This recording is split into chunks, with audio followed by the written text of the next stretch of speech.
Bueno, mi nombre es Sebastián Gil González. En este caso, pues hago la presentación de mi proyecto titulado Evaluación de la calidad de la voz utilizando aprendizaje de máquina para la materia de Introducción a la Ciencia de Datos. Pues es preciso aclarar que anteriormente había planteado un proyecto con relación a la reconstrucción 3D de estructuras nerviosas. Sin embargo, pues la metodología necesaria para la reconstrucción 3D de estructuras nerviosas no estaban muy relacionadas con los conceptos vistos en clase. Entonces por eso pues decidí cambiar el proyecto. En este caso pues la base de datos que se utiliza ya es asociada a grabaciones de voz. Bueno, iniciamos hablando un poco acerca de las estructuras involucradas en la producción de la voz. Como puede verse en la imagen, son diferentes los órganos que intervienen en la generación de la voz. Sin embargo, las cuerdas vocales juegan un papel importante, ya que cuando se tiene la intención de producir algún tipo de sonido, el aire procedente de los pulmones hace vibrar las cuerdas vocales a diferentes intensidades y a diferentes frecuencias. De esta manera entonces, pues de manera muy general es como se emiten ruidos que conllevan a la generación de la voz. Sin embargo, pues las afecciones de la voz se han hecho más comunes en la actualidad debido principalmente pues, a hábitos poco saludables como el consumo de tabaco, factores ambientales y también el uso excesivo de la voz.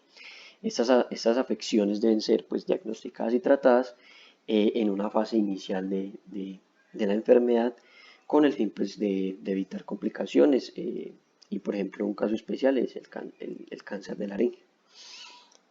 Con base en eso, pues la medicina ha desarrollado algunas técnicas que permiten evaluar la calidad de la voz con el objetivo de detectar algunas patologías como por ejemplo los pólipos, nódulos, surcos, quistes, carcinomas, etcétera, que afectan pues el buen funcionamiento del aparato fonador y específicamente el buen funcionamiento de las cuerdas vocales. Entonces, entre las técnicas de la evaluación de la calidad de la voz que se han desarrollado, se pueden reconocer dos enfoques principales, que son el análisis perceptivo y el análisis acústico. Entonces, el primero corresponde a una técnica basada en la interpretación que realiza pues, un especialista sobre la calidad de la voz, basado en las características perceptivas y psicoacústicas. Aunque este análisis pues, ha sido muy utilizado en la práctica clínica, también se critica bastante debido a la subjetividad pues, de las evaluaciones. Por otro lado está pues, el análisis acústico, que es una técnica que no es invasiva, basada en el procesamiento digital de la señal de la voz. De estas señales de voz se extrae entonces un conjunto de características que se supone pues, que están relacionadas con la calidad de la misma. Estas características entonces se comparan con ciertos patrones definidos y la señal de la voz etiquetada ya sea como saludable o como patológica. Este análisis pues, presenta grandes ventajas sobre el análisis perceptivo, principalmente pues, porque elimina el problema de la subjetividad y también no requiere pues, de que el especialista tenga demasiada experiencia. Entonces, con base en esto, la idea es combinar las características del análisis acústico con las ventajas del aprendizaje de máquina, para así pues generar modelos que puedan predecir si una persona sufre o no de afecciones asociadas al aparato fonador y que pues esto puede ayudar a los especialistas a diagnosticar de manera acertada los problemas relacionados al aparato fonador, evitando pues los problemas de subjetividad y la falta de experiencia. Bueno, con base en esto entonces se generan los objetivos. El objetivo general es el desarrollo de una metodología que permita analizar, modelar y también clasificar todo un conjunto de datos que corresponden a la caracterización de señales de voz provenientes de algunos pacientes sanos y otros con algún tipo de patología asociada al aparato fonador. Como objetivos específicos, entonces primero vamos a analizar histogramas de cada una de esas características, de ese conjunto de características, con el fin pues, de observar la distribución que hay en los datos relacionadas pues, a las clases. También pues, se quiere aplicar técnicas de análisis de relevancia a este conjunto de características con el fin de generar otro subconjunto que incluya los atributos que estén más relacionados al conjunto de etiquetas. Otro objetivo es realizar un análisis de componentes principales o PCA al conjunto de características con el fin también de generar otro nuevo conjunto de nuevos atributos, pero en un espacio de menor dimensión. Y finalmente, pues la idea es utilizar estos conjuntos generados para entrenar diferentes modelos con base en diferentes clasificadores como el árbol de decisión, Gaussian Naive Bayes, el Random Forest y el SVM. Esto pues con el fin de realizar las predicciones sobre un conjunto de prueba. Y estas predicciones, o más bien el rendimiento de estos modelos sobre estas predicciones, se hace a partir de diferentes métricas como la accuracy, la precisión, el recall, el F1 score y la especificidad. Bueno, la metodología, pues este diagrama de bloques describe principalmente de lo que se trata. Pues primero hay unas señales de voz que fueron pasadas por un proceso de caracterización. Recordemos pues que estas señales de voz corresponden a la fonación sostenida de la vocal A por una determinada cantidad de personas. Todo este conjunto de señales de voz pasan por un proceso de caracterización donde se utilizan los coeficientes cepstrales de frecuencia de Mel, y a partir de esto se genera un conjunto de datos que es el conjunto de características y el conjunto de etiquetas. Entonces este conjunto de datos y este conjunto de etiquetas son los utilizados pues para realizar toda la metodología. En este caso la metodología consiste, como lo hemos explicado, del análisis de histogramas, análisis de relevancia y reducción de dimensión. Posteriormente pues el entrenamiento de modelos para la clasificación y finalmente la predicción y evaluación de desempeño. Veamos un poco más a fondo la descripción del conjunto de datos. Entonces, el conjunto de datos que se utiliza en este trabajo consiste de muestras acústicas que corresponden a la fonación sostenida de la vocal A, como les había mencionado. Cada registro de voz es etiquetado como una voz sana o como una voz patológica. Las muestras de voz tienen una duración variable entre 1 y 3 segundos, por lo que pues, se realiza también un paso de normalización para garantizar que todos los registros de voz tengan una duración de 1 segundo. En total se utilizaron 218 muestras de voz, donde 51 corresponden a voces de pacientes sanos y las otras 167 corresponden a pacientes con algún tipo de patología asociada al sistema fonador. Respecto a la caracterización, entonces los coeficientes cepstrales de frecuencia de Mel, como les había mencionado en esta etapa de caracterización, se consideran la técnica más apropiada para este tipo de aplicaciones, principalmente porque han demostrado la capacidad para modelar tanto movimientos irregulares como cierres anormales por masas localizadas en las cuerdas vocales o cambios en las propiedades de los tejidos que recubren las cuerdas vocales. Todas estas muestras de voz para cada clase entonces se ventanean utilizando una ventana Hamming, que de manera general es una función matemática para analizar una señal por bloques y así evitar discontinuidades. Estas ventanas, bueno, más bien las ventanas utilizadas o más bien tienen una duración de 40 milisegundos. Las muestras de cada ventana entonces se caracterizan utilizando 12 coeficientes cepstrales de frecuencia Mel y un coeficiente de energía. Entonces en total se obtienen 13 características para cada audio. Todo este proceso de caracterización que se realiza en las señales ya fue dado, es decir, la base de datos que yo obtuve es la base de datos del conjunto de características. Yo no tuve que hacer este proceso de caracterización. En este caso, pues la metodología se limita solamente a estos pasos que están aquí mencionados, no a la parte de la caracterización. Bueno, entonces con base en eso, lo primero que hacemos es el análisis a la variable categórica, es decir, al conjunto de etiquetas. Entonces aquí se presentan pues o más bien dos figuras, una correspondiente a un diagrama de barras y otro un diagrama circular, donde se presentan los porcentajes para cada una de las clases. Es decir, el 77% de los datos de las etiquetas corresponden a la clase 1 y el 23% de los datos corresponden a la clase 0. Lo mismo pues nos están representando acá en el diagrama de barras. Esto pues demuestra que hay un desbalance en el conjunto de datos. Sin embargo, pues se puede resaltar que el desbalance está dado pues, o más bien la mayor cantidad está dado para las etiquetas correspondientes a 1, que son las personas enfermas. Esto pues de alguna manera tiene la ventaja de que entonces los modelos que se entrenen pues van a ver más datos de la clase enfermo. Y pues es bien sabido que es mejor decirle a un paciente que está sano, que está enfermo, para pues que se le pueda realizar exámenes y pues si no lo está, no hay problema, que decirle a un paciente que está enfermo, o más bien a un paciente enfermo que está sano. Entonces esa sería pues como la única ventaja que se tiene sobre esto. O sea, hay un desbalance en las etiquetas, pero el desbalance está dado para o bueno, más bien la mayor cantidad está dado para las de la clase 1, que es correspondiente a los pacientes enfermos.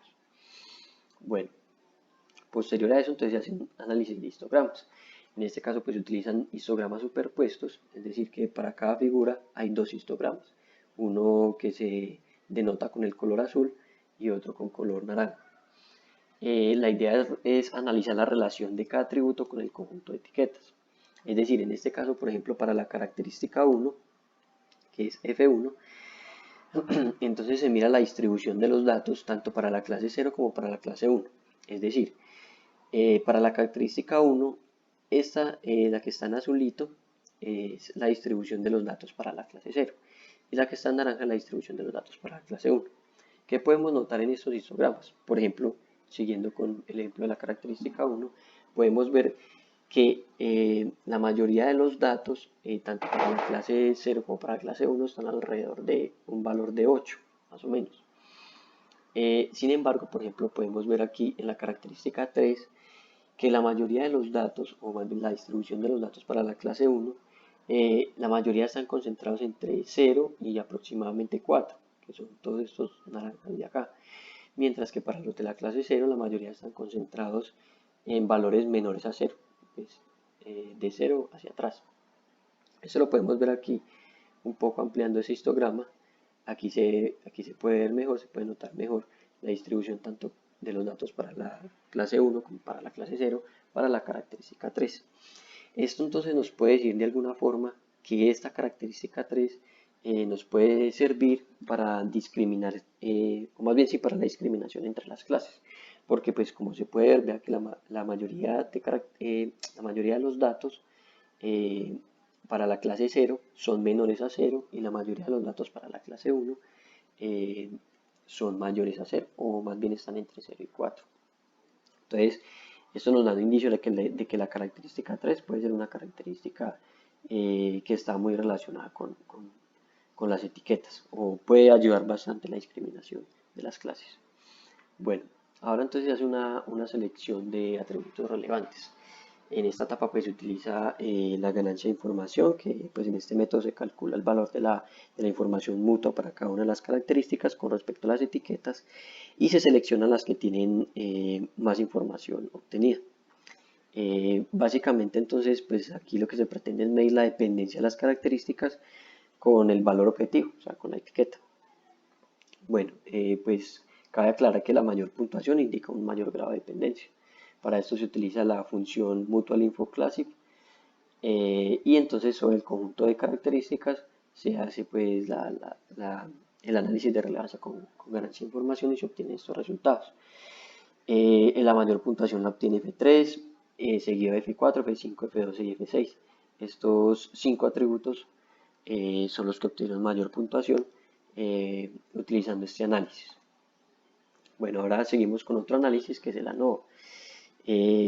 Entre los diferentes tipos de ANOVA está el ANOVA de un factor, o también llamado ANOVA unifactorial, que consiste en una técnica que señala si dos variables, una dependiente y otra dependiente, independiente y otra dependiente, perdón, están relacionadas en base a si las medias de la variable dependiente son diferentes en las diferentes categorías o en las diferentes clases. Entonces, a partir de este análisis de relevancia, se obtienen los siguientes resultados. En la mayor puntuación la tuvo nuevamente F3, seguido de F6, F2, F5 y F4. Es decir, repitieron las mismas características que antes, pero en un orden diferente. F3, F4, F5, F12 y F6. Listo. Por último, entonces, utilizamos la correlación. Para poder determinar entonces la relación lineal que existe entre cada uno de los atributos del conjunto X, que es el conjunto de atributos, y el conjunto de las etiquetas. Aquí pues obtenemos todos los coeficientes de correlación para cada par de etiquetas que se puede generar, perdón, para cada par de atributos que se puede generar, pero los que más nos interesan en este caso es la correlación entre cada uno de los atributos y el conjunto de etiquetas. Como podemos ver, nuevamente F3 es el que mayor correlación tiene con el conjunto de etiquetas, y las otras características que antes también habíamos mencionado que habían tenido una buena puntuación también aparecen como F6, F5 y F12. F4 aquí sí tuvo un valor menor a 0.3 y el resto de las mencionadas sí tienen un valor mayor a 0.3. Entonces, con base en todos estos enfoques asociados pues al análisis de relevancia, entonces se seleccionan las características F3, F5, F6 y F12 como las más asociadas al conjunto de etiquetas, las que mayor dependencia tienen. Y con base en esto entonces se genera un nuevo conjunto, que es el conjunto de atributos relevantes. Bueno, otro análisis que se hace es el análisis de componentes principales, el cual pues es básicamente una técnica para proyectar un conjunto de datos en un nuevo espacio que sea de menor dimensionalidad, donde los atributos pues no están correlacionados. Entonces aquí pues los componentes se ordenan por la cantidad de varianza original que cada uno explica. Por lo tanto, pues esta técnica es muy útil para reducir la dimensionalidad de un conjunto de datos. Entonces se utiliza pues el análisis de componente principal, se aplica sobre el conjunto de datos y en este caso pues después de varias pruebas seleccionamos 10 componentes en total. Como nos podemos dar cuenta aquí, esta es la varianza explicada por cada uno de los componentes y en total todas suman 0,90, o sea, el 90% de la varianza explicada. Comúnmente se utiliza el 95%, pero pues como podemos ver aquí ya llevamos 10 características o más bien 10 componentes y no hemos alcanzado el 95%. Y pues la idea de esto es reducir la dimensionalidad, entonces por eso pues nos quedamos con el 90% y con 10 componentes. Por lo tanto, pues el nuevo conjunto de las nuevas características, que pues vale hacer la aclaración, cabe hacer la aclaración de que no tienen nada que ver con las características anteriores, son nuevas características sin ningún tipo de interpretación. Entonces el nuevo conjunto queda de 218, que son 218 registros, o más bien 218 datos, por 10 características. Listo. Entonces, posterior al análisis de relevancia y a la reducción de dimensión, entonces se hace la partición de los datos. En este caso se hace una partición de datos de manera estratificada, con el fin pues de conservar la proporción de los datos según su distribución. Es decir, originalmente el conjunto de características, como vimos aquí en la parte de análisis de la variable categórica, el conjunto de datos en general tiene el 77% pertenece a la clase 1 y el 23% pertenece a la clase 0. La idea es generar un nuevo conjunto de entrenamiento que obviamente pues va a tener una menor cantidad de datos y un conjunto de prueba. Y la idea es que en cada uno de esos conjuntos, tanto en el conjunto de entrenamiento como en el conjunto de prueba, se conserven estas proporciones. Es decir, que el 77% de los datos que están en el conjunto de entrenamiento pertenezcan a la clase 1 y el 23% pertenezcan a la clase 0. Y de igual forma para el conjunto de prueba. Entonces, pues de esta manera se hace la partición estratificada, tanto para el conjunto de características, el original, también para el conjunto de etiquetas y para el conjunto en el espacio de baja dimensión, que es el conjunto de PCA. A partir de eso, entonces podemos ver que efectivamente pues, el 76% de los datos pertenecen a la clase 1 y el 23% de los datos pertenecen a la otra clase, que en este caso sería la clase 0. Finalmente, entonces se obtiene el conjunto de entrenamiento a partir del conjunto original y queda de 174 muestras por 13 características y el de PCA de 174 muestras por 10 características. El conjunto de entrenamiento va a ser igual para todos, entonces también queda de 174 datos por solo una columna, donde pues esa columna solo tiene 1, 0, que pues, corresponde a si está enfermo o está sano el paciente. El conjunto de prueba también es igual para todos, quedó con 44 datos por 13 características. Y el conjunto de prueba pero de etiquetas también quedó con 44 datos, solo pues por una columna. Listo. Ahora entonces se hace la etapa de clasificación. Eh, en esta etapa entonces la idea es que se entrenan diferentes modelos utilizando diferentes clasificadores como son el Gaussian Naive Bayes, el árbol de decisión, el SVM y el Random Forest. Y se evalúa pues el desempeño utilizando diferentes métricas. Bueno, entonces se generan funciones pues para hacer más eficiente el proceso de clasificación y de la obtención de las métricas. Entonces primero se hace el entrenamiento con el conjunto completo, es decir, con el conjunto de entrenamiento que se generó a partir del conjunto de las 13 características, el conjunto original. Entonces cuando se hace este conjunto de entrenamiento, entonces primero con el árbol de decisión se obtienen las siguientes métricas. Una accuracy del 84%, lo que representa que el 84% de todas las grabaciones de prueba fueron correctamente etiquetadas. Una precisión del 90%, que representa que de todos los pacientes clasificados como enfermos, es decir, etiquetados, más bien clasificados como 1, el 90% fueron correctamente etiquetados. El recall pues más bien que significa que de todos los pacientes que están realmente enfermos se clasificó bien el 88.24%, un F1 score del 89.55%, que representa que hay una buena relación entre la precisión y el recall, ya que pues esto es lo que hace esta métrica, establecer una relación entre la precisión y el recall. Y finalmente una especificidad que representa que de todos los pacientes realmente sanos se clasificó bien el 70%, es decir, de los de la clase 0 que realmente pertenecen a la clase 0 se clasificó bien el 70%. Lo mismo pues se obtuvo para el Gaussian Naive Bayes, sus respectivas métricas, el Random Forest y el SVM. Finalmente también obtenemos las matrices de confusión. Aquí también podemos hacer un análisis. Podemos ver que el árbol de decisión, la predicción que se hizo es que en total hicieron 33 predicciones, o más bien el árbol de decisión dijo que 33 datos pertenecían a la clase 1. De esos 33 datos, pues acertó bien en 30 datos. Esa era una de las métricas. Dijo que de la clase 0 habían 11 datos y acertó en 7 datos. Pero realmente de la clase 1 hay 34 datos y pues en este caso acertó bien en 30 datos, y realmente de la clase 0 hay 10 datos y acertó bien en 3 datos. Eso es lo que nos explica cada una de las métricas.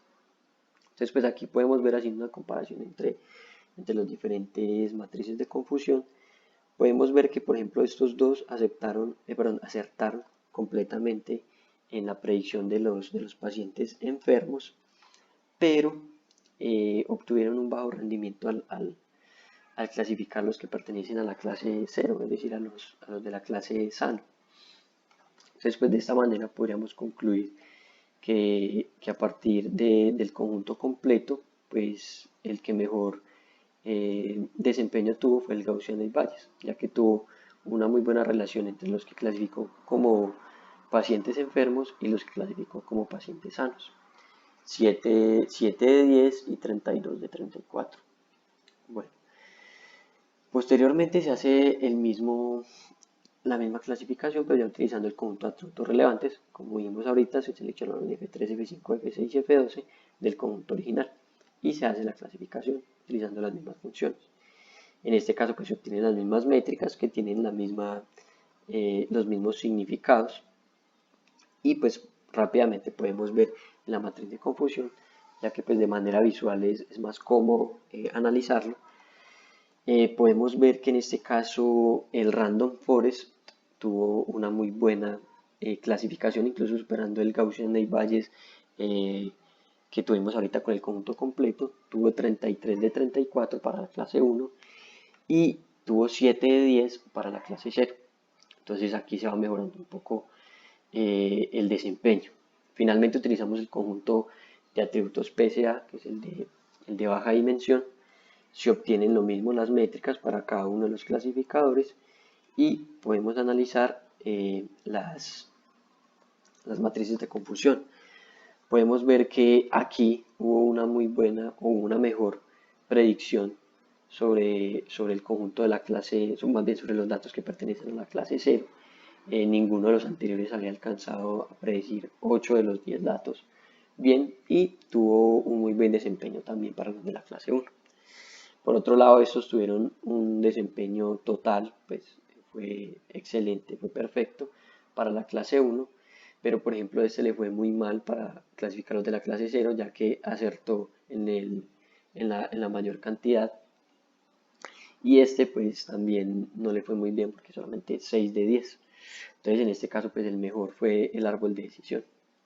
Con base en eso entonces pues podemos concluir que aunque este tuvo un muy buen desempeño también, teniendo pues 32 de 34 para la clase uno y 8 de 10 para la clase cero, hay que tener en cuenta que aquí se utilizaron 10 características, que fue la cantidad arrojada por el análisis de componentes principales. Son 10 características, mientras que para el conjunto de atributos relevantes solo estamos utilizando 4 características. Por lo tanto, podemos concluir que el mejor clasificador en este caso es el árbol de decisión, el Random Forest, que obtuvo 33 de 34 para la clase uno y 7 de 10 para la clase cero, y solamente utilizó 4 características para su entrenamiento. Con base pues entonces en estos clasificadores, nos podemos dar cuenta que se logró clasificar de manera correcta entre los diferentes grabaciones que pertenecen al conjunto de prueba, tanto para las personas sanas como para las personas enfermas. Se pudo predecir muy bien que las personas que tenían algún tipo de patología, realmente pues el clasificador pudo acertar en una gran cantidad de ellas, y para las personas sanas también pues fue la mayoría el árbol de decisión que pudo acertar en la mayor cantidad de personas sanas. Por lo tanto pues se concluyó que se obtuvieron unos buenos resultados, y efectivamente pues se pudo asociar el análisis acústico con el aprendizaje de máquina.